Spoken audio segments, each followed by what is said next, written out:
क्यों बंद हुआ वर्जिनिटी टेस्ट का चैप्टर। वर्ल्ड हेल्थ ऑर्गेनाइजेशन ने 7 साल पहले ही इस टेस्ट पर रोक लगाने को कहा था।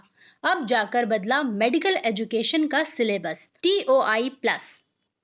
कोई लड़की या महिला वर्जिन है या नहीं, इसका पता लगाने का एक तरीका अब मेडिकल स्टूडेंट्स को नहीं पढ़ाया जाएगा। इस तरीके को काफी पहले ही अवैज्ञानिक करार दिया जा चुका था। अब नेशनल मेडिकल कमीशन ने भी अपने पाठ्यक्रम से इसे हटा दिया है। वर्ल्ड हेल्थ ऑर्गेनाइजेशन ने इस टेस्ट पर 7 साल पहले ही रोक लगा दी थी। सुप्रीम कोर्ट ने भी 2013 के एक आदेश में कहा था कि रेप के मामलों में इस टेस्ट का सहारा न लिया जाए। इसके बावजूद कई संस्थानों में इसकी पढ़ाई हो रही थी।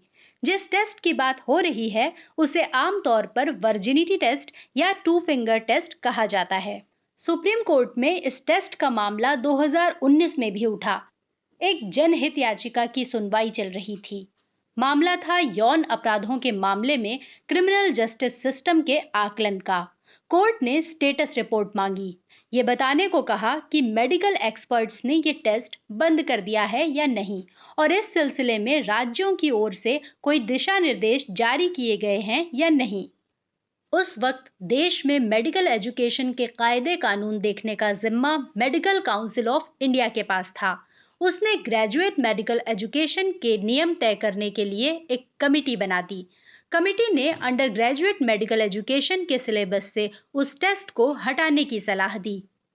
उस कमेटी के सदस्य रहे डॉक्टर इंद्रजीत खांडेकर कहते हैं कि कानून बदलने और सुप्रीम कोर्ट के जोर देने से फर्क पड़ा। Doctor Khandekar Mahatma Gandhi institute of medical sciences, Sevagram, Wardha में फॉरेंसिक मेडिसिन के प्रोफेसर हैं। 2020 में जब मेडिकल काउंसिल की जगह नेशनल मेडिकल कमीशन बनाया गया तो उसने भी टू फिंगर टेस्ट को सिलेबस से हटाने की सलाह को सही माना। कमीशन के पास ही देश में मेडिकल एजुकेशन का नेशनल सिलेबस बनाने का जिम्मा है।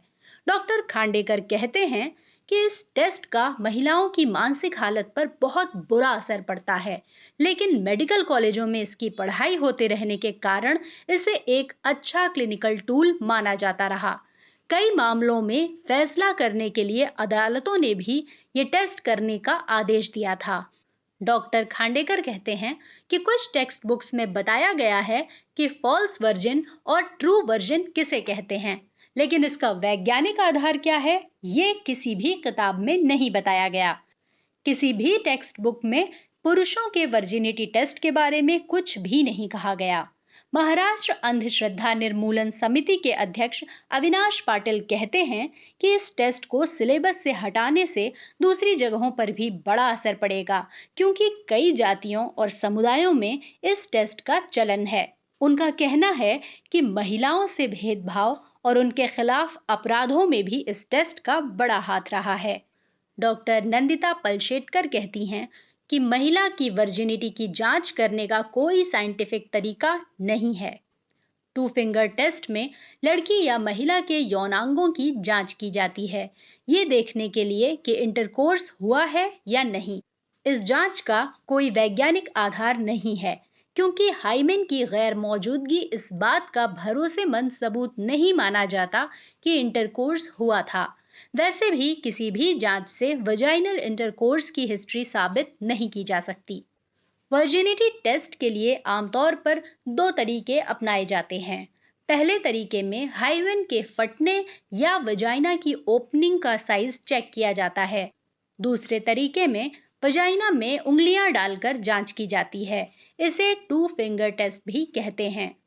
दोनों ही टेस्ट ये मानकर किए जाते हैं कि यौनांगों के आकार प्रकार से लड़की या महिला की सेक्सुअल एक्टिविटी का संकेत मिल सकता है। लेकिन वर्जिनिटी टेस्ट करने के दोनों ही तरीकों का कोई वैज्ञानिक आधार नहीं है। कई समुदायों में अविवाहित लड़कियों के वर्जिनिटी टेस्ट की कुप्रथा है। इसमें जोर जबरदस्ती आम है। ऐसे टेस्ट को लड़की के अच्छे व्यवहार से जोड़कर देखा जाता है। कई बार जेलों में बंद महिलाओं पर इस तरह के दुर्व्यवहार का खतरा रहता है। ये वर्जिनिटी टेस्ट महिला की सेहत को नुकसान पहुंचा सकता है, खासतौर से प्रजनन के मामले में दिक्कतें पैदा कर सकता है। और कई बार तो वर्जिनिटी टेस्ट में फेल होने के डर से खुदकुशी की कोशिश करने या फिर मार डाले जाने के मामले भी सामने आते हैं। वर्जिनिटी टेस्ट की कुप्रथा दुनिया के कई हिस्सों में है। इसका ज्यादा जोर दिखता है पश्चिमी एशिया सहित एशिया के कई हिस्सों में और उत्तरी और दक्षिणी अफ्रीका में। यूरोप और उत्तरी अमेरिका में भी कुछ प्रवासी समूहों में ये कुप्रथा देखी गई है। भारत ही नहीं, अफगानिस्तान, ब्राजील, मिस्र, इंडोनेशिया, ईरान और इराक जैसे देशों में भी वर्जिनिटी टेस्ट का चलन रहा है। Jamaica, Jordan, Libya, Malawi, Morocco, Sri Lanka, तुर्की के अलावा ब्रिटेन और आयरलैंड में भी वर्जिनिटी टेस्ट होते रहे हैं। हाल में इंडोनेशिया के आर्मी चीफ ने कहा था कि सेना में भर्ती का आवेदन करने वाली महिलाओं के लिए 2 फिंगर टेस्ट का नियम हटा दिया जाएगा। वहां 1965 से ही ये टेस्ट हो रहा था। मिस्र में भी लंबे समय से ये कुप्रथा रही है। 2011 में वहां ऐलान किया गया कि आर्मी महिलाओं का किसी भी तरह का वर्जिनिटी टेस्ट नहीं करेगी।